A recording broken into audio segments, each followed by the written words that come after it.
Well, as of the last November election, over 675,000 people signed pro-secession petitions in order to express their anger that President Obama was reelected.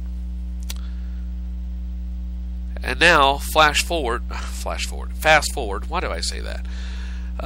Over the weekend, people were picketing and protesting in Washington, D.C. Why were they doing this in front of Congress? Politicians weren't there largely over the weekend.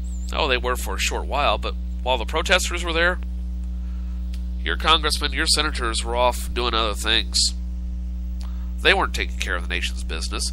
Even if they were in there, they were taking care of their lobbyists, their parties. They don't care about the American people anymore. They just wanted to get this government impasse out of the way so that their poll numbers will go back up.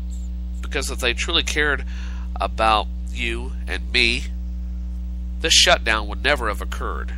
This shutdown should never have occurred. It shouldn't have even gone for 1 minute. And now we're heading into the third week as of tomorrow. Well, in Washington, D.C. yesterday, a large group of freedom-loving patriots bent on saving the rest of us in the name of liberty, or something to that effect, descended on the closed World War II memorial. They valiantly tore down the barricades surrounding the memorial, then dumped them in front of the White House and chanted, "USA, USA." All along perhaps missing the irony of the whole situation. They committed vandalism and theft while they sang "God Bless America." God is so proud today, don't you think? The terrorist attack, otherwise known as the Million Vet March, it consisted of a bunch of angry white people who are disturbed by the government shutdown caused by the Tea Party politicians that they support, the very same politicians who are thrilled and excited about the shutdown, which led to the closing of the memorial in the first place. That's why I've not talked about the memorial. Because, to me, this is a bunch of overaged kids, privileged kids, who are suddenly realizing they are not the center of the universe. And if we don't start cooperating with each other,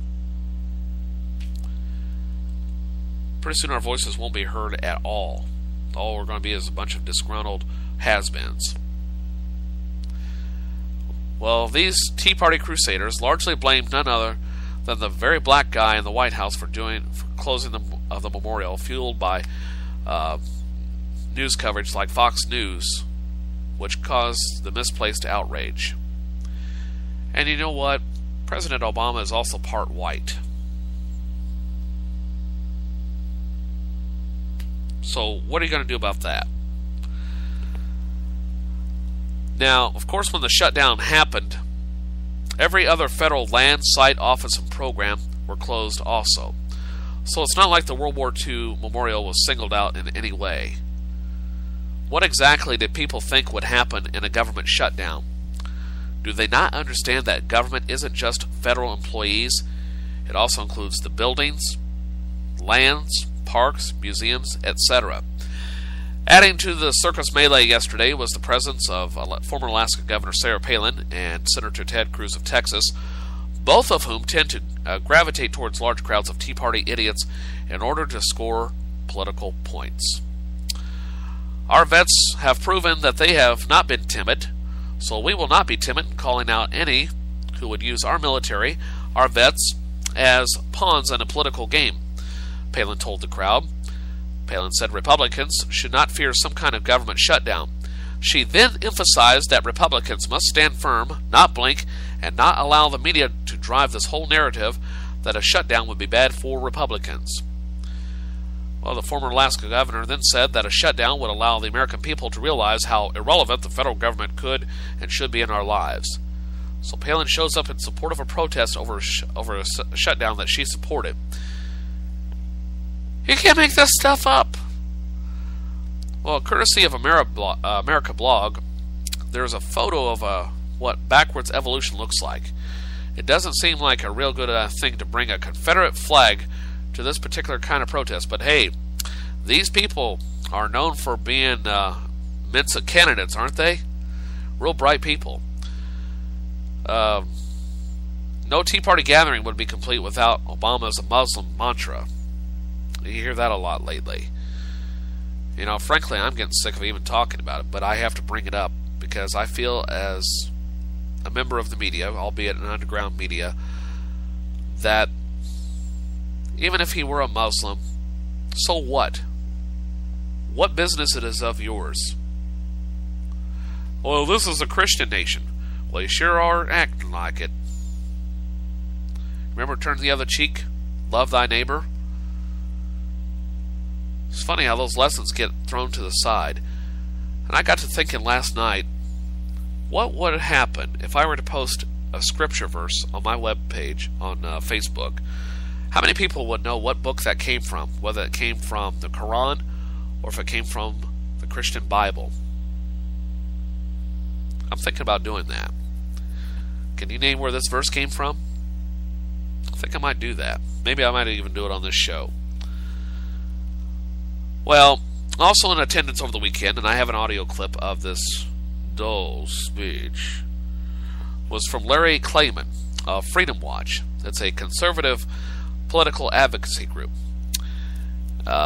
Delivered yesterday's message, and I'm going to play you the audio of it right now.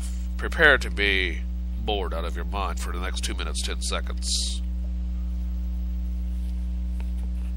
The only people who don't want to disclose the truth are people with something to hide. We are now ruled, quote unquote, by a president, Imperialistic who bows down to Allah, whose rules of engagement for our veterans don't allow us to defend ourselves properly,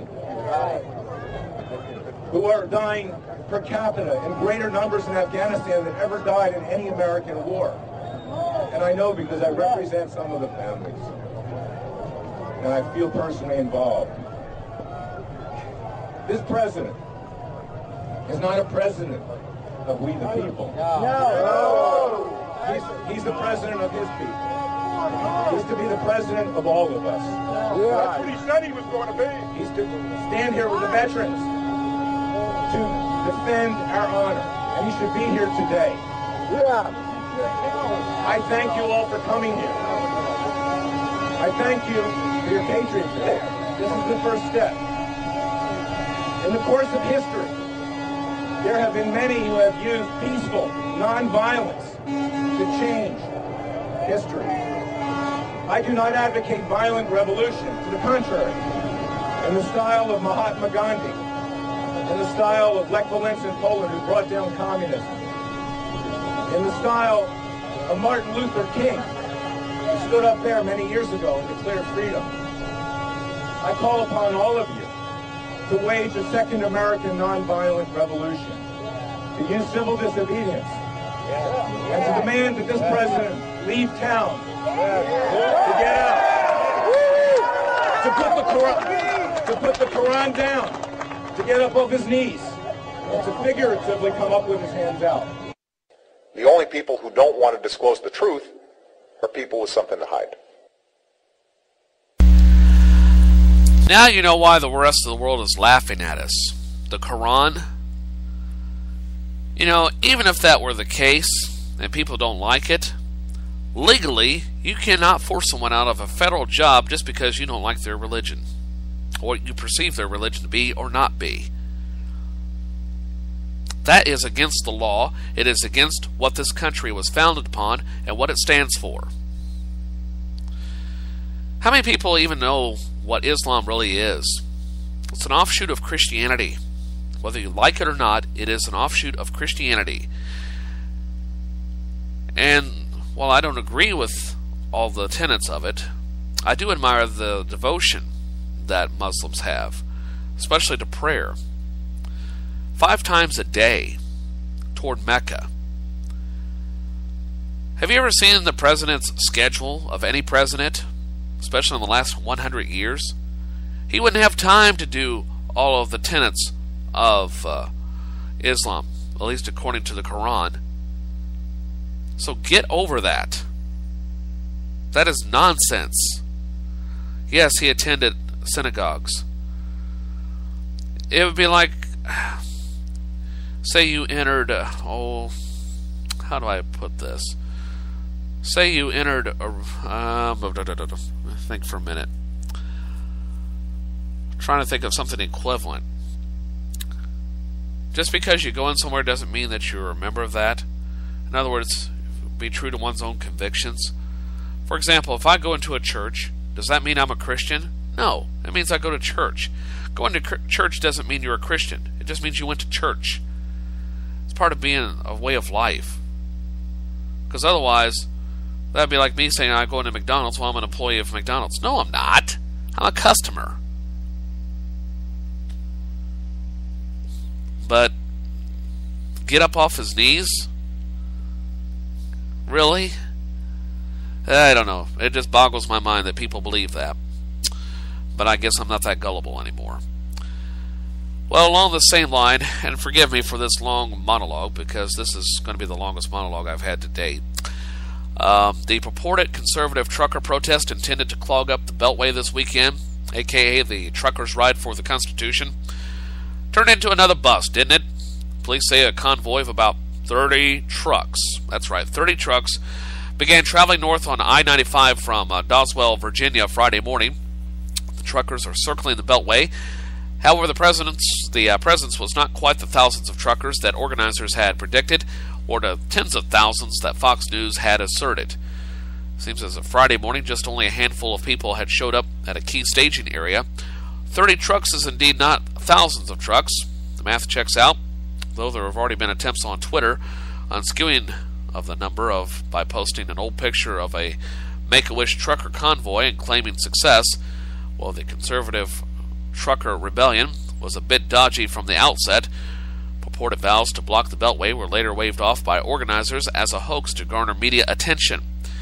The organizers are a motley crew of conspiracy theorists, including one who believes that Osama bin Laden was Barack Obama in a Hollywood-created CIA-provided disguise, because they both have the same bone structure and are both left-handed, and a radio host who is an avid 9/11 conspiracy theorist and who promised a bloody battle if the trucker protest was not sufficiently successful in dissuading the government from confiscating all the guns or something. It's not clear.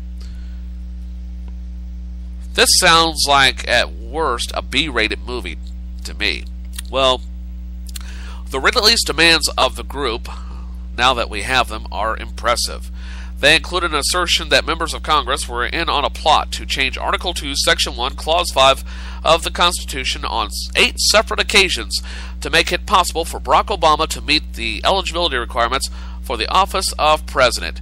Get me the toilet paper, please. Of which a legal investigation has proven that his documents provided are forgeries, which is a felony offense, and that the government has illegally put our military in a war zone where they currently guard opium productions and transport police the people of other countries based on U.S. law. They get authorization for military action from the United Nations Security Council, which is high treason, and they are exposing and administering experimental psychotropic, mind-altering drugs for control over soldiers during secret, clandestine operations. The list of demands is to be delivered to Representative Louis Gohmert because of... Okay. Well, this is written on somebody's blog. I'm not going to read that. Sorry, I don't use that kind of language very often. So, presuming about 10,000 more conservative truck drivers do not appear out of thin air anytime soon, it would appear that the conservative trucker protest is, like other bits of the movement these days, a failed plot based on a collection of conspiracy theories whose naturally invisible successes will be retold by the group in future conspiracy theories. A bit of unnerving to think that these 30-ish people drive trucks around on our highways on a daily basis, but there you go. Wow. He has the same bone structure as Osama bin Laden. Well, you know, from a distance, I look like Ron Howard with hair. Or Howdy Doody come to life. Does that mean I'm Howdy Doody? Or that I'm Ron Howard? No, in both cases. Although I wish I was Ron Howard. I'd be sitting on Easy Street right about now. But good grief. Still more to talk about here. A couple more things, then we'll get to the heart of today's show. Well, after driving the GOP's efforts to